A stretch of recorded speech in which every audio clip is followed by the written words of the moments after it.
Well, it is now time for today's France 24 debate. Today, a chill diplomatic wind is blowing between Moscow and Washington.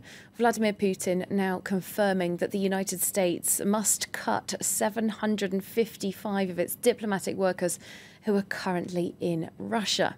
Well, this comes in response to earlier measures by the US against Russian diplomats amid many more sources of tension between these two giant nations. We're asking where this ramping up of tensions might take the United States and Russia, and how much blowback there might be for Europe lying caught in the middle. We are joined from Washington by Dov Zakheim, who was Under-Secretary of Defense under George W. Bush between 2001 and 2004. You're also currently a senior advisor at the Center for Strategic and International Studies. Thanks very much for being with us. Thank you for having me. And also in Washington, D.C., Laura Rosen, who's a foreign policy reporter for Our Monitor, very closely following all of these developments as well. Thank you for joining us here on France 24. Thank you for having me. Well, first question then, I think, should be about where we expect this to go next. Mr. Zakheim, do you expect another retaliatory response to come from Washington? Well, it could. We're not at a Cold War yet, but we're getting there quickly. And unless and until there's some kind of break in this, I personally think that it has to be Mr. Trump acknowledging in some way that there were connections between his team and the Russians during the election, and Mr. Putin doing the same and putting it behind them in a way that, say, President George W. Bush was able to address the Valerie Plame scandal and say anybody on my staff who was involved in the leak would be punished. And in fact, the assistant to the vice president was indeed punished. Unless you see something like that, given the sanctions that Congress just passed and the fact that Mr. Trump doesn't seem to stop attacking Congress, I think this could get worse than it already is. Same question to you, Laura Rosen. Do you see signs of Washington intending to take this further? There has been a real push in this direction by both the Democrats and the Republicans in Congress. I think underneath the rhetoric of diplomatic escalation and tit for tat, there's an interesting undercurrent and signaling of restraint by both sides, at least from the administrations.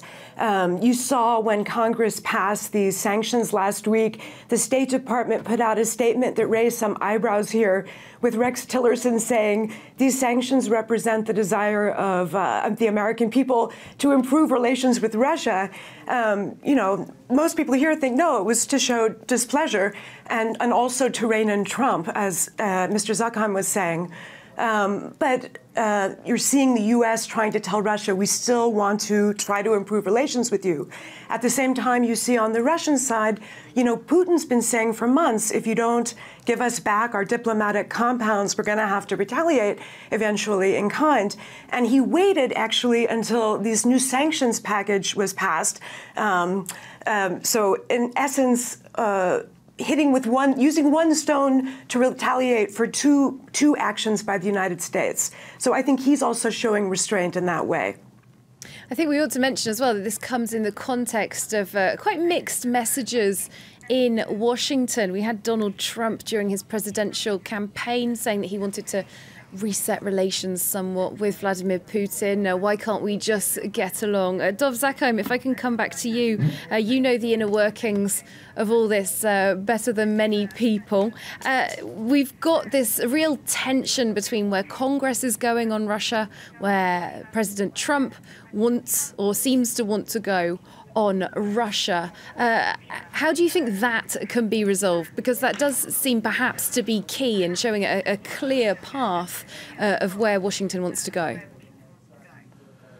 Well, it could be resolved. I mean, for a start, look who President Trump named to deal with the Ukraine issue. He named Kurt Volker, who is a seasoned diplomat, widely respected by both Republicans and Democrats. So that's an indication that the administration really would like to work something out. And I don't think the Congress particularly is looking for a Cold War per se. But again, notice what the legislation on sanctions focused on. It focused on Ukraine and to some extent appointing Ambassador Volker addresses that. But it also focused on the hacking. And as I said, unless and until that is put behind the president and Mr. Putin, it's going to be very difficult to move the Congress. The president has alienated many Republicans by going after Mr. Sessions. He's alienated many Republicans now, and Democrats, of course, by threatening to affect their own health plans. That's no way to get Congress on board. The president still doesn't understand that Washington is not a real estate business. And until he recognizes that there's a separation of powers, no matter what he wants to do with Russia, it simply won't happen. That doesn't mean it can't happen, but he has to change. Oh, if I just stay with you, Dov Zakheim, we also see that the State Department is really a shadow of its former self. There are so many senior positions, and not just senior positions, that are still vacant at this point. Rex Tillerson perhaps bearing quite a heavy load here. Do you anticipate that the State Department is now perhaps going to be a focus and that situation is going to be sorted out and soon? Well, two things. First, as you know, just because the administration proposed these major cuts doesn't mean Congress will approve them, and all indications are Congress will not. So there will be more people in the State Department than perhaps the administration would like to see. Second of all, the state people are dedicated to their country. And if they can do something that will promote American interests, and one way to promote American interests is to resolve the Ukraine crisis, they're going to do their damn best to make that work, regardless of the pressures on them. So I wouldn't rule out states diplomats yet. And all this talk about the militarization of American foreign policy, last time I checked, the Defense Department is not negotiating Ukraine.